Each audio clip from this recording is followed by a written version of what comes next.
Rashtrawadi Congress party Sharad Pawar गटाचे संभाव्य उमेदवार अतुल देशमुख यांच्याकडून आज आदिवासी पाड्यांवर जाऊन रक्षाबंधन सण साजरा करण्यात आला। माझी बहीण रक्षाबंधन या कार्यक्रमांतर्गत अतुल देशमुख यांनी सांगितले की मी 2 लाख महिलांपर्यंत पोहोचण्याचा प्रयत्न करणार आहे, तसेच त्यांच्या तक्रारींचे निवारण करण्याचा प्रयत्न करणार आहे। यावेळी अतुल देशमुख यांनी बोलताना सांगितले की गेली अनेक वर्ष टक्केवारीच्या माध्यमातून कमावलेला पैसा हा आता सत्ताधारी गटाकडून बाहेर काढला जात आहे।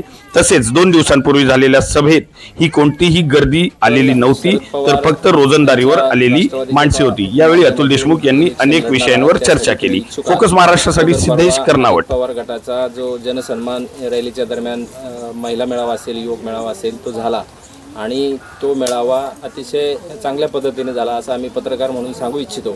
तर तुमच्या आणि त्यांच्या मेळाव्यामध्ये ज्या टीकात्मक काही गोष्टी घडल्या, तर तुम्हाला त्या मेळाव्याबद्दल काय बोलायचं? मला आज पहिल्यांदा खेड तालुक्यातील कामगार वर्ग असेल, महिला वर्ग असेल, यांना 15 वर्षानंतर खऱ्या अर्थाने राष्ट्रवादी अजित पवार गटाकडनं त्या ठिकाणी बोलवलं गेलं आणि बोलवत असताना त्यांना त्या ठिकाणी रोजगाराच्या स्वरूपात पैसे दिले गेले आणि पहिल्यांदा त्यांच्याकडनं कुठंतरी कमवलेले पैसे, टक्क्याचे पैसे या निमित्ताने बाहेर आले। त्यामुळे मला मनापासून आनंद वाटतोय आणि आमच्या मेळाव्यापासून त्यांनी ही जी काय ऊर्जा घेतलेली आहे त्या ठिकाणी जनसामान्यापर्यंत भविष्याच्या इलेक्शन संपेपर्यंत यांचा अनाठाई कमवलेला पैसा हा जनसामान्यापर्यंत येईल अशी याची मला खात्री वाटते।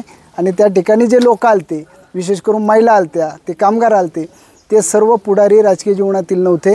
तुम्ही त्या सगळ्या व्हिडिओ पहा, त्यामध्ये अक्षरशः ती लोक जी आणली होती ती पकडून आणल्यासारखी होती आणि रोज देऊन आणलेले लोक कशी बसतात त्या पद्धतीने ते बसले होते। याच्या व्यतिरिक्त आमच्या मेळाव्यामध्ये जो कार्यकर्त्यांचा उत्साह होता तो उत्साह त्या ठिकाणी आपल्याला पाहायला भेटलेला नाही।